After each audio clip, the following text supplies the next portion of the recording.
Hi, everybody, and welcome back to my Cult Situation Report. I'm Daniela, scholar of cults, extreme groups, and extremely bad leadership, and every Friday I give you a roll-up of everything that has happened in the world of cults and in my world of cults. I am the author of 2 books. One is available. It is called Uncultured. It's a memoir about growing up in the Children of God and then going into the cult of the U.S. Army. You can get signed copies attached here or listen to me read it to you on Spotify Premium or anywhere else you get your audiobooks. I have just finished, yes, it's done, The Culting of America that you see back there. She's here. We call her Koa.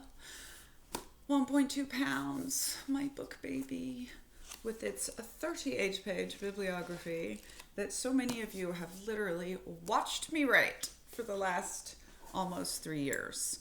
Very, very, very excited to share this with you.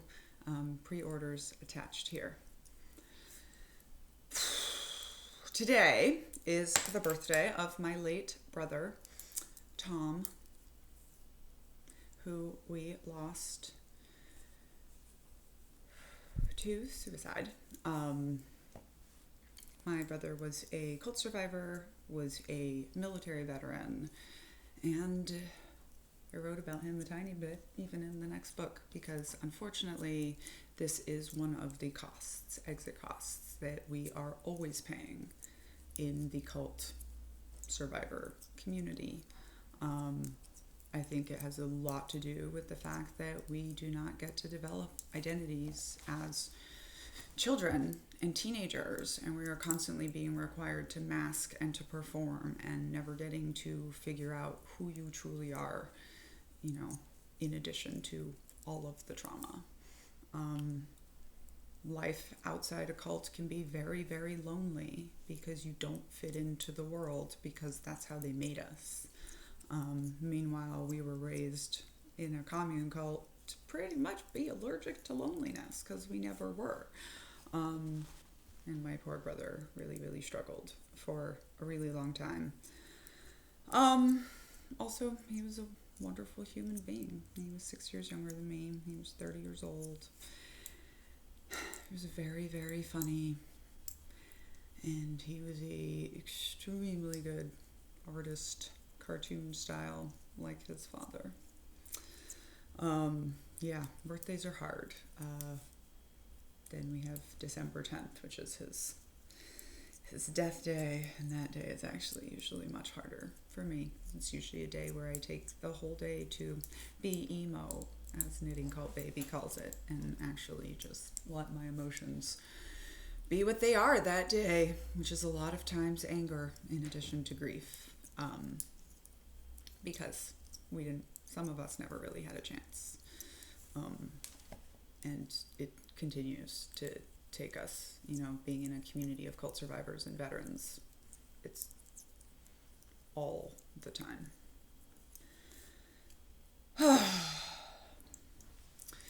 There was another school shooting this week.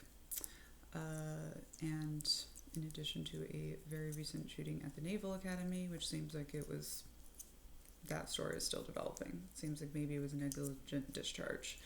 And of course, Charlie Kirk was lost to gun violence in karma's sense of irony, I suppose. Charlie Kirk, the fiery young apostle of the conservative flock, has fallen at just 31 years of age. His final sermon was delivered at his trademark altar, the Prove Me Wrong table, where followers and skeptics alike gathered to witness the ritual sparring that defined his ministry.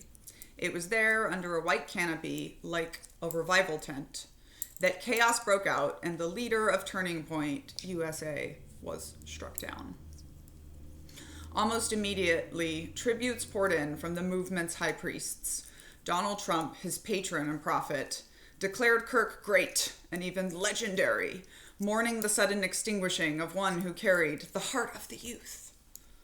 The message spread through the faithful like scripture, elevating Kirk from organizer to martyr. They're trying really hard. It's not going to work out for them, though. His disciples at Turning Point cast his passing in holy language, asking that he be received into the merciful arms of our loving Savior.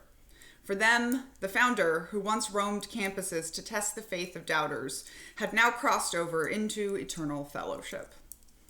Like many charismatic leaders before him, Kirk's rise was meteoric, founding his order at just 18, commanding arenas, rallying the young, and earning a place at the right hand of Trump himself.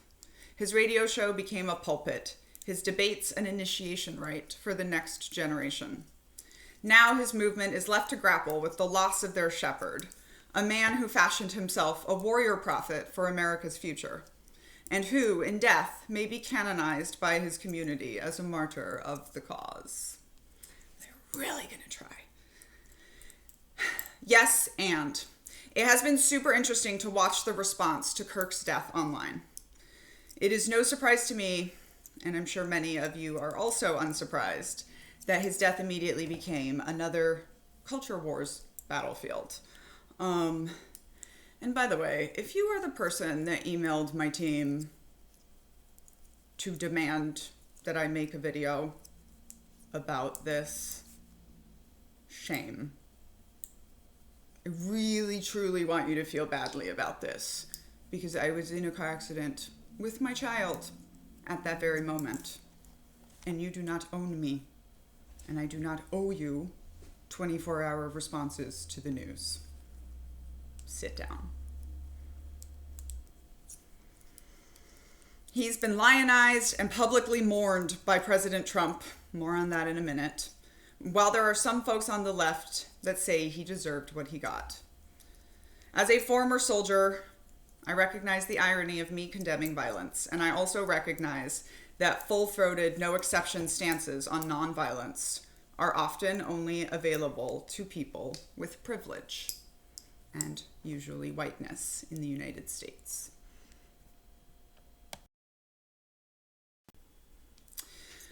Okay, people have asked me what I meant by saying violence is never the answer reflects whiteness and privilege. So here goes. The idea that violence is never the answer often comes from a place of privilege, especially white privilege. It assumes that everyone has access to safe, peaceful options for resolving conflict, options that many marginalized communities simply don't have. Historically, oppressed groups have often had to use force to secure their own survival and rights. Dismissing all forms of violence as illegitimate erases the American Revolution, which itself was violent, anti-colonial uprisings across the global South, like the Mau Mau Rebellion in Kenya or the Haitian Revolution, slave revolts like Nat Turner's Revolution, and the fight against fascism in World War II. For white middle-class people, especially those living in stable democracies, the statement is comforting because it protects their worldview. It maintains the illusion that society is fundamentally just and that peaceful protest will always work if people are good enough. But for those living under systems like colonialism, white supremacy, apartheid, or occupation, nonviolence is often not a viable option. As France Fanon wrote in The Wretched of the Earth, violence is sometimes the only way for the oppressed to reclaim their humanity. Similarly, Martin Luther King Jr., often sanitized as a purely nonviolent figure by white people, acknowledged that riots are the language of the unheard. Some historical examples and scholars of color who have talked about this is Frantz Fanon, who explored the necessity of violence in anti-colonial struggles in The Wretched of the Earth. Angela Davis has critiqued state violence and the false neutrality of nonviolence, especially with regard to the prison system. Roxanne Dunbar Ortiz documented indigenous resistance to U.S. settler colonialism.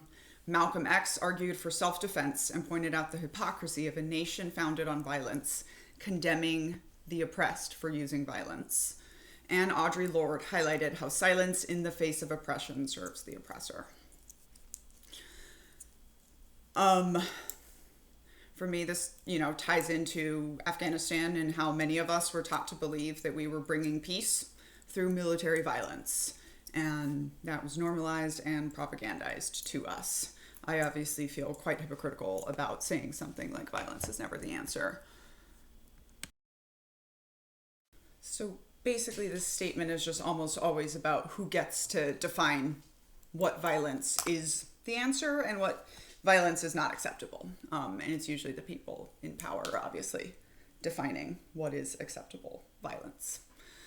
And all of America is built on violence. So maybe let's think that through a lot. A lot. Okay. Back to Charlie.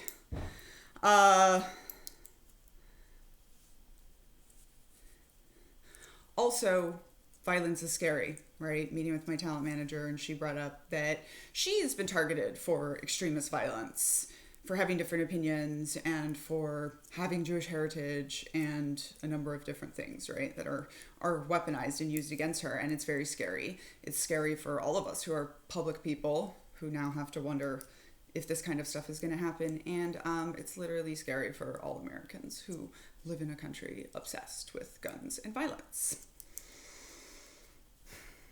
It is worth thinking about the consequences of violence and who gets to decide, right? Like, what is worthy? This is kind of a similar conversation that we had around Luigi. What are we going to accept in America? This is also the kinds of things that, as I said, like as we are marching toward looking more like some of the Latin American dictatorships that we should all be much more familiar with, these are the kinds of violent things, and political violence at the end of the day, like, is a sign of us versus them mentality and polarized binary thinking, all of these things that we have been talking about in cults very much since the election. Also yesterday, Thursday the 11th, a number of HBCUs, historically black colleges and universities, had to take various measures to protect their students and staff after receiving threats.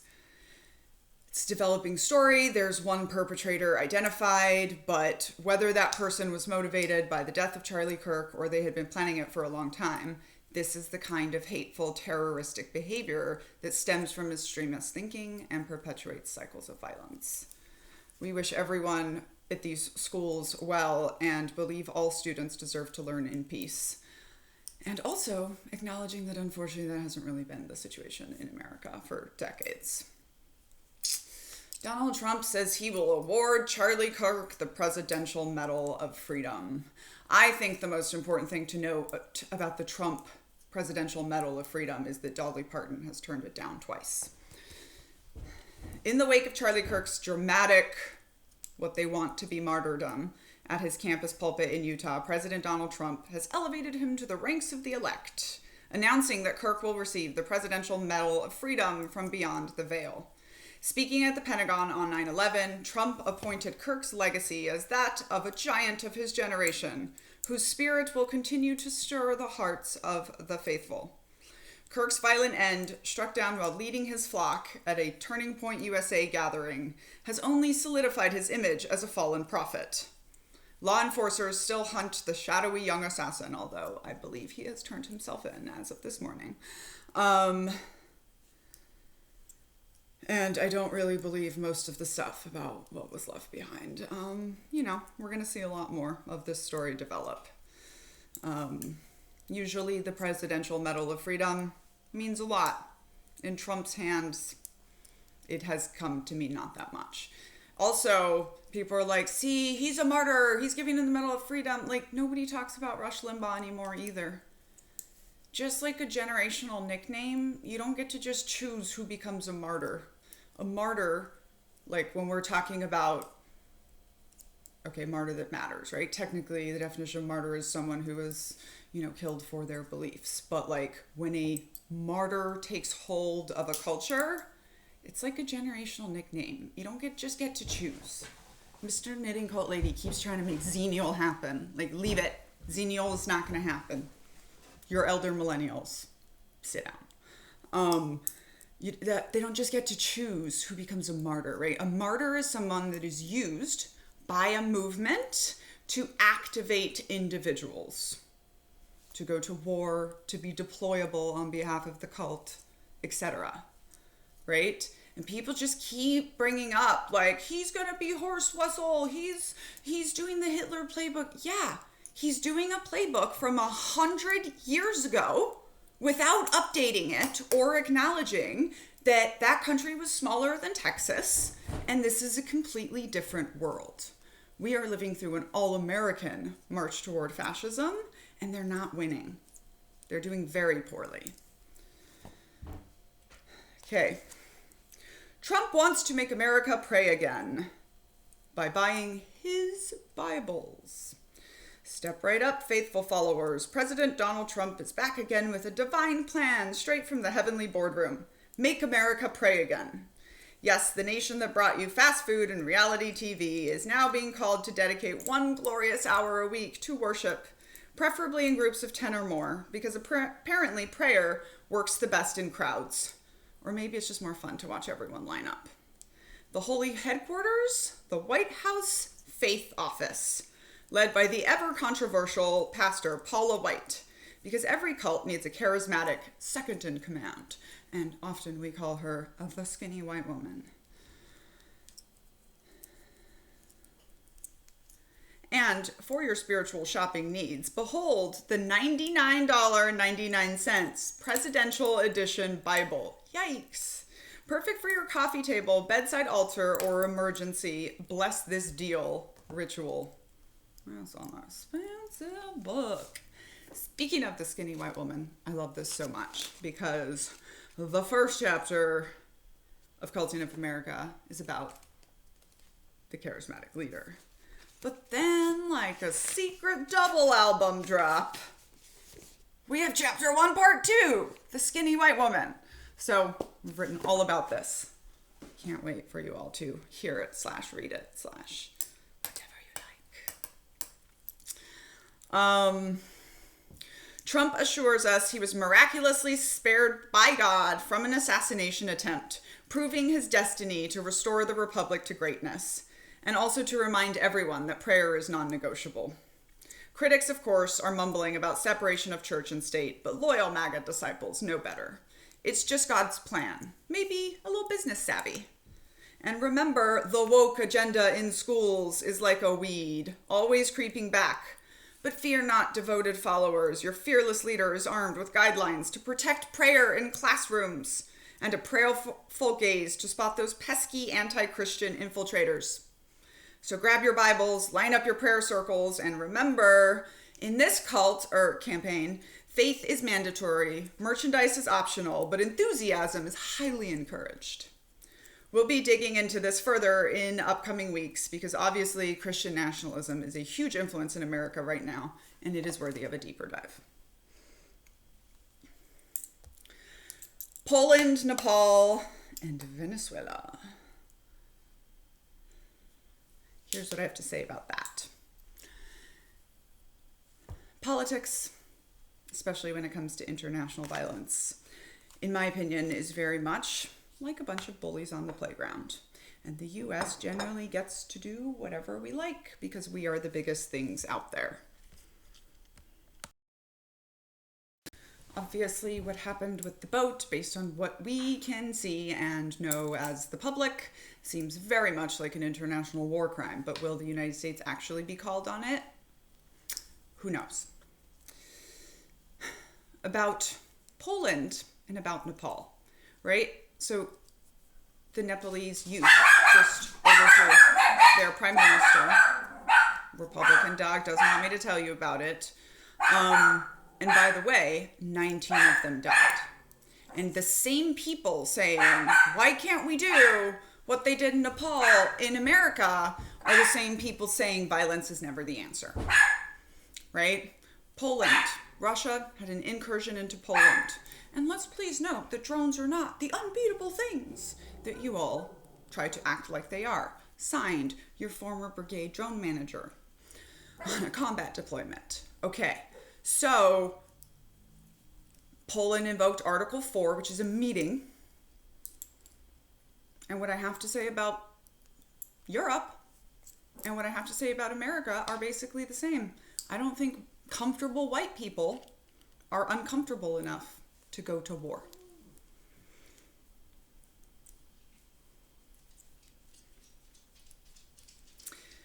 something I was reading about recently in one of our Devotions with Daniela books, Generation Hope, How Inclusive Economics Can Help Us All Thrive, that you can get attached to this video.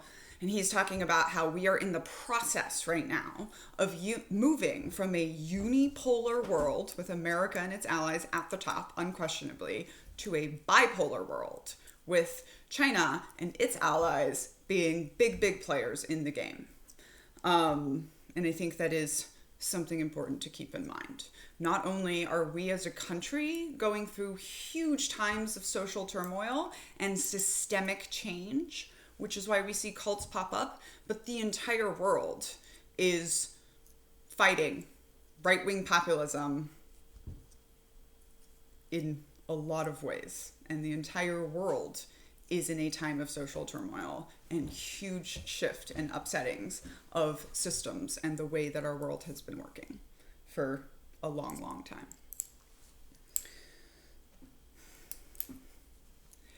Okay, now we're going to talk about why the knitting community was mad at Hank Green, because you know I was.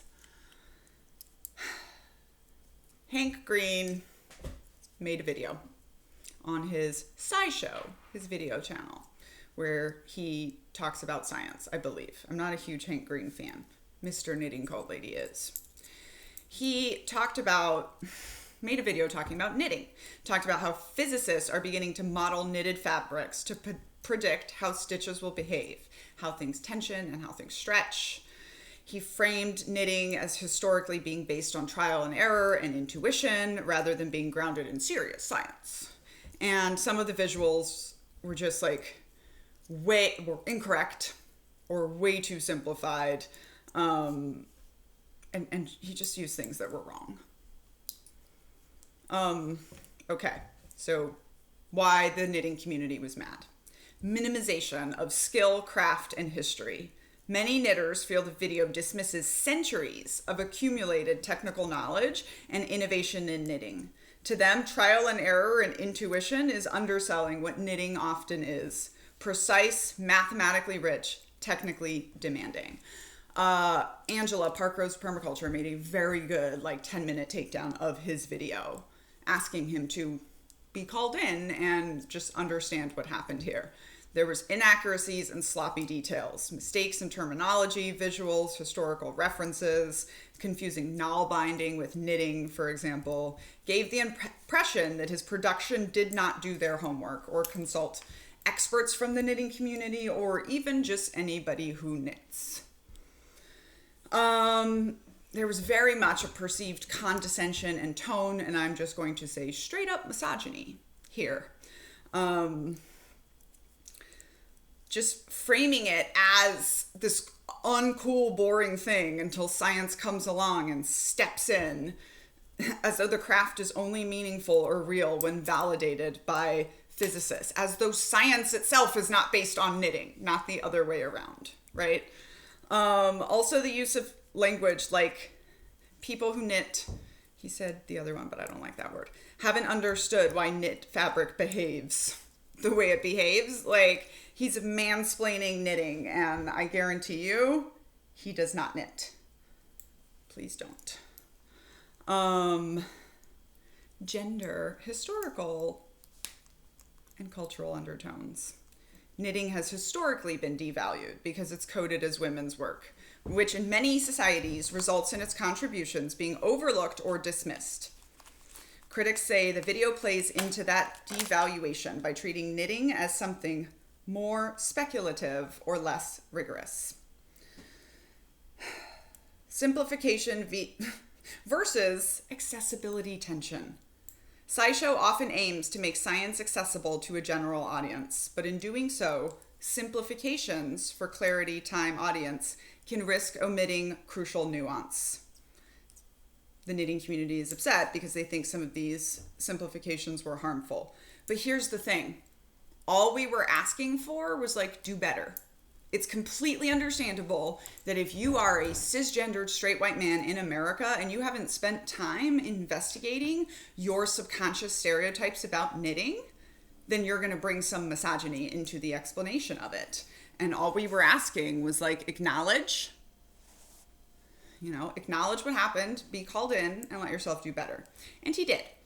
A producer, Jess, responded saying they recognized the mistakes in the video and they didn't mean to represent or alienate knitters. They point out that part of the goal was to engage a broader audience, including people who may not know much about knitting, to show that there's more science to it than they might expect. They regret the tone and the miscommunications, and they acknowledge that the simplifications in the phrasing ended up rubbing people the wrong way, even if they were intended to make it seem more accessible. And just kind of, something that Angela Parker's Permaculture said, she was like, why did you choose, though, to come at it from this idea that like knitting is not fun and interesting? Because if you've ever talked to any of us who knit, we are all obsessed. So, obviously there's a tension anytime you try to popularize an explanation of anything, right? One of the reasons people get upset at me is because I democratize understanding cults. And that's supposed to be something super niche. The video didn't just simplify though, right? Like it lacked intellectual depth. And tone does matter. And I also recommend, if you're interested in this, you go check out White Woman Whisperer's video about this and intersectionality. I believe I saw it on YouTube, where she was like, this is just such a white on white crime problem here, but y'all do this same thing when you talk about topics outside of your perspective. And it's like, doesn't really matter that he didn't intend any harm. Harm was done and people were really upset. And nobody was canceling him.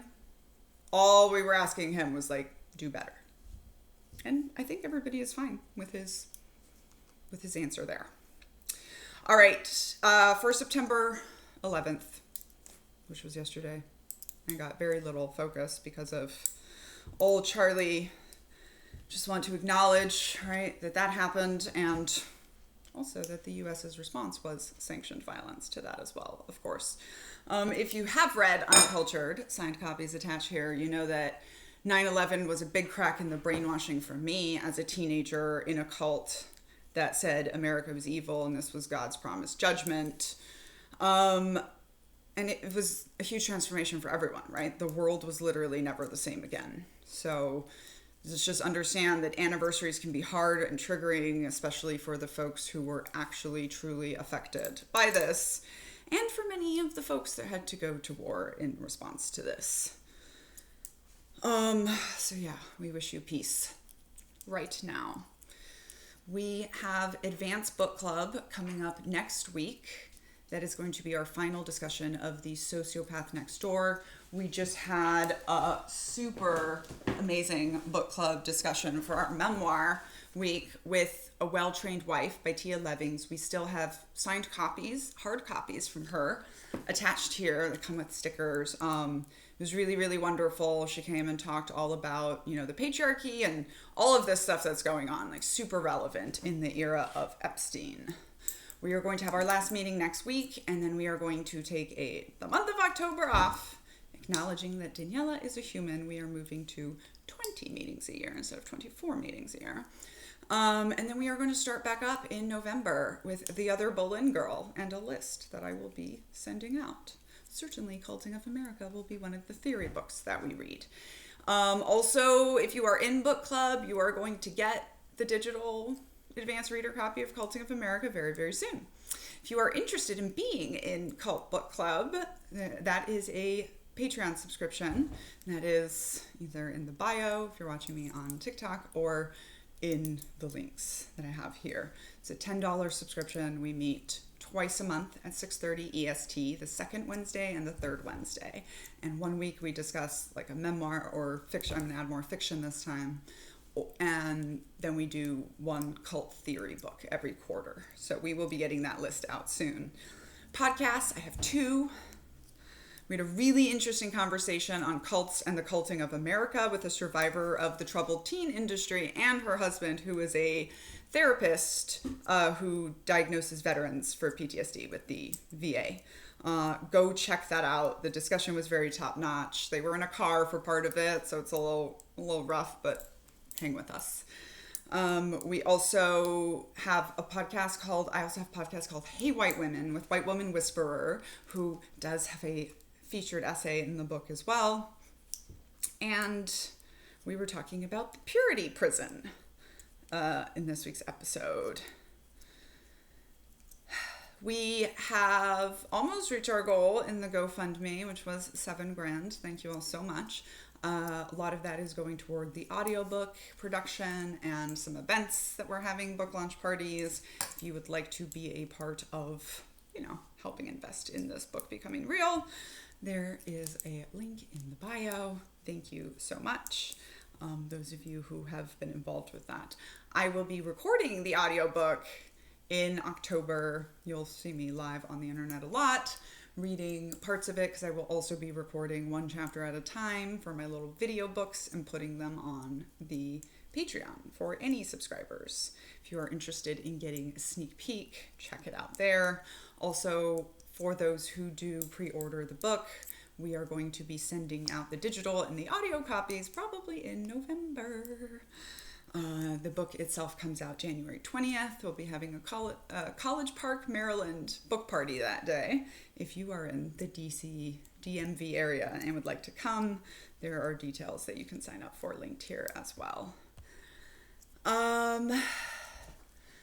Okay, let me show you some of the other things that I have that we talk about on my channels sometimes.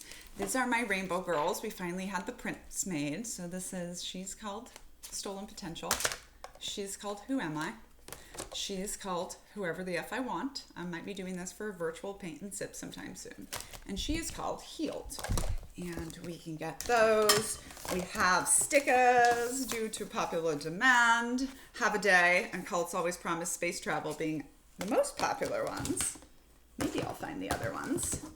We have I knit so I don't stab people, which in itself is a knitting pattern.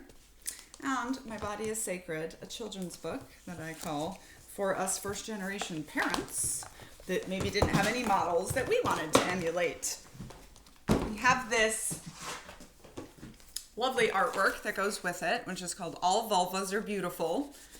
And how different might your childhood have been if you had seen that picture as a young girl or that picture as a young adult? Both of these available. Really, really well done. I'm almost done with White Women Get Ready. I've been reading this a little bit every morning as I attempt to deconstruct the delusion of white supremacy. And if you are interested in following along with me, I do these little mini readings that is kind of like asynchronous book club, and post the videos. You don't have to buy books or anything to be part of it. You can just hang out in the chats. I have a book to recommend about the Brazilian democracy, and it's called Until the Storm Passes. I have the Kindle version. And the author, Dr. Brian Pitts, who's a Brazilianist who teaches at UCLA, is going to, I believe next week, we're going to do like a special 90-minute episode where he can educate us on that and the similarities and the differences and what is relevant to know right now. And now for some nitpicking. All right, so this is someone asked me to do a coat that looks like an aurora borealis. So this is what I came up with so far. And I'm putting it together. And it's going to have these big purplish to blue sleeves that you're watching me do now. So these are my cult coats.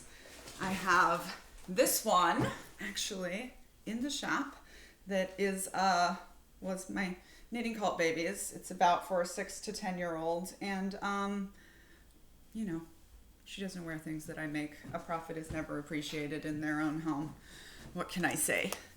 All right, been working on some jewelry. I think I've decided to put one extra layer on this, but this is like a piece of shrapnel, I believe, that someone turned into art and put on a necklace, and then I put more stuff on it, and it makes me think of an eagle, and very specifically the unit that I was a part of imagery. So I think it's cool. I've made this one. So there was a broken necklace, but it had these little globes, so I thought that was adorable. So I made earrings And I attached like 3 broken necklaces together and added string. And I'm finishing up the cuff. And I'm going to have a whole set to put in the shop, I believe. And was there one more thing I was going to show? That might be it for now. I don't know who did this, but you guys, someone sent me a dot painting of the Who Am I Rainbow Girl, and I'm so excited to do it this weekend as I unwind from my whole car accident fiasco and scare. Very happy to still be here. Thank you so much for hanging out with me for the Cult Situation Report.